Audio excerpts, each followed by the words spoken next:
저는 죽음학 스케치의 저자이며 수아진 산부인과 원장으로 있는 김다수입니다. 오늘은 죽음에 대한 종교와 영적 문제에 대해서 좀 간략하게 한번 언급을 해보려고 합니다. 과거의 의술은 살아있는 사람을 대상으로 행하는 의학적 행위라 이제 인식을 하여서 죽음은 그러니까 의사의 영역이 아니죠. 그러니까 의사의 영역이 아니고 성직자나 장의사의 몫으로 미루었습니다. 그런데 최근 의학의 발전은 도리어 과거에 그 명확했던 죽음의 그 정의가 확대돼 가지고서 도리어 그 다양한 죽음의 과정이라는 중간 지대가 생겼습니다. 그 중간 지대라는 것은 죽어가는 과정이 길어지는 것으로 의학의 그 발전이 이러한 현상을 좀 만들고 있고, 이로 인해서 환자와 그 가족 그리고 구성하는 사회 전체가 점차 그 부담을 크게 지고 있습니다. 이로 인해서 죽음을 관리해야 하는 의학뿐만 아니라 정신, 또 심리적인 문제, 그다음에 종교적인 문제까지 더 많은 관심과 지원이 요구되고 있는 것도 사실입니다. 죽음에 대해 그 교리가 단순했던 과거의 종교적인 입장이 이제는 점차 복잡해지고, 또 현대 사회와 종교가 서로 대립되는 부분도 생기고, 또 죽음에 대한 정의부터 기존 종교가 추구하는 교리가 차이가 나고, 이로 인해서 재해석을 해야 하는 어려움이 있다고 봅니다. 중간지대의 그 가장 큰 이슈는 신의 뜻을 어기고서 우리가 무의미한 연명치료에 대한 그 문제, 그러니까 이거를 거부하고 또 졸음사를 넘어서 안락사 또는 내사에 대한 그 종교적인 판단에서 생명에 대한 가치관의 그 차이가 생기고 괴리가 생겼다는 겁니다. 이러한 그 종교적인 갈등이 분명히 이제 현재 존재하고 있고, 이로 인해서 아직 사회적인 합의가 이루어지지 못하고 있는 것도 사실입니다. 또한 죽음의 과정이 길어지면서 좀 더 종교적 또는 영적인 문제에도 관심이 커지고 있고, 그 의지하려는 그런 마음도 깊어지는 것 같습니다. 그 환자가 자기가 죽음을 알고 빨리 죽으면 그런 생각할 수 있는 여유가 없겠죠. 그러나 이제 임종의 기간이 길어지면서 생길 수 있는 또 다양한 문제들이 있습니다. 이런 그 임종의 시간이 길어지는 그런 시기가 길수록 종교가 영적 문제를 포함하여 죽음관에 대한 그 사회적인 참여, 그리고 모범을 보여야 할 그런 것이 이제 앞으로 요구되는 거죠. 더 요구되는 그런 것 같습니다. 이제는 영혼과 영계 또는 그 사후세계에 대한 존재 여부를 떠나가지고서 뭐 있냐 없냐 그게 중요한 게 아닙니다. 그 일단은 자신의 종교관에 적합한 믿음을 가지고 죽음 후의 세계에 대한 그 믿음을 가짐으로써 편안한 마음과 신념으로 죽음을 맞이하는 것은 죽음에 대한 진정한 종교의 그 영적인 대처 방법이라고 저는 봅니다.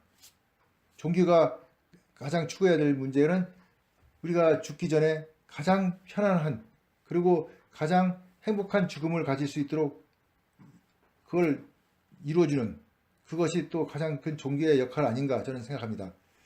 그러나 이제 이와 좀 대조되는 걸로 자신이 그 살아온 것과 다른 그 새로운 종교에 대한 개종을 한다든가, 종교가 없던 사람, 무교이죠. 무교라고 하는, 무교도 종교지만 뭐 불교도 종교가 없는 거죠. 그러니까 이제 종교가 없는 사람들이 갑자기 종교를 가진다는 것은 도리어 그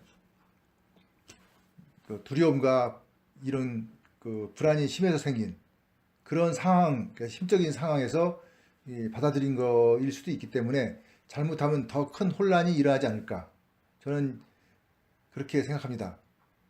그래 이제 그런 경우에 그게 진짜 진정한 종교에 대한 믿음이 아니라 내 마음이 약해서, 내 마음이 너무 불안해서, 내 마음이 너무 두렵고 이래서 뭐 의지하기 위해서 그냥 믿는 거, 그것도 물론 그것도 좋다고 생각합니다만, 그러한 그런 상태에서 선뜻 어떤 종교를 선택했다 하면은 그것은 도리어 더 큰 혼란이 생기지 않을까 하고 우려스러운 면도 있습니다. 특히 죽음 앞에서 가족이나 친지들이 이제 전도하고 개종하는 그런 경우도 있습니다. 이는 저는 결코 옳은 것은 아니라고 저는 봅니다.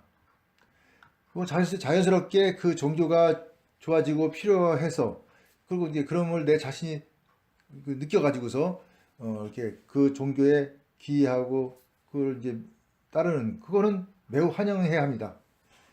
그런데 죽음의 시리에 빠진 나약함을 이용한 전도나 개종은 제가 신이라도, 아니면 또 다른 신이 있더라 하더라도 결코 원하지는 않을 것 같습니다. 영계나 사후세계, 그 죽은 다음에라도 진정성이 있는 신도가 들어와야지. 믿음이 약하고 뭐 그 참회 어설픈 신도, 그리고 이제 뭐 그냥 갑자기 급조된 신도가 들어와서 우리의 그 영적 세상에 그런 사람들이 많이 들어온다는 것, 그것도 가히 옳다고 저는 보지 않습니다. 그거 또한, 그것도 그런 사람들이 들어옴으로 인해서 더 그 사후 세계도 또 복잡해지고 힘들어지지 않을까 하는 게 저의 생각입니다. 물론 이건 뭐 알 수가 없는 얘기죠. 그렇지만 저의 그 입장에서 종교라는 것은 분명히 필요하고, 그 종교를 가지고서 죽음을 맞이한다면은 그거보다 더 행복하고 더 영광스러운 일은 없을 수도 있습니다. 그러니까 가장 영광스러울 수도 있겠죠. 그러나 그것이 전적으로 모든 것이 다 해결해 주느냐, 그거는 조금 우리가 한 번 더 생각해 봐야 되는 그런 문제가 아닐까, 이렇게 생각하고 있습니다. 물론 이 문제에 대해서 논의가 상당히 어려울 수도 있습니다. 서로 생각하는 게 다르기 때문에. 그리고 이제 종교를 가지고 있고 그거에 그냥 추종하시는 분들은 이런 문제에 대해서 굉장히 부정적인 시각으로 볼 수도 있습니다. 그렇지만 모든 것은 그 당사자가 아닌 이상, 죽음에 임박해서 죽음을 가는 임종 환자가 아닌 이상, 우리가 그 사람의 뜻과 그 사람의 그 믿음에 대한 모든 것은 전적으로 따라주는 게 저는 더 옳다고 생각합니다. 여기에 누구의 간섭, 또 어떤 외부의 어떤 그 영향을 미쳐가지고서 그 사람이 잘못된 판단을 하는 것은 도리어 영적으로 봐서 불행한 죽음이 되지 않을까, 저는 이렇게 생각합니다. 오늘은 좀 더 좀 종교적인 그런 문제에 대해서 이야기를 하기 때문에 좀 조심스러운 부분이 있습니다. 오늘 죽음학 강좌인 멋진 삶과 아름다운 죽음에 대한 그 강의는 여기서 마치기로 하고, 저희의 이번 강의에 대해서 서로 다름을 인정하고 좀 그거를 이해하고 서로 받아들일 수 있는 그러한 그 독자들이 많이 이제 계시기를 저는 바랍니다. 이상으로 강의 문제를 마치겠습니다. 감사합니다.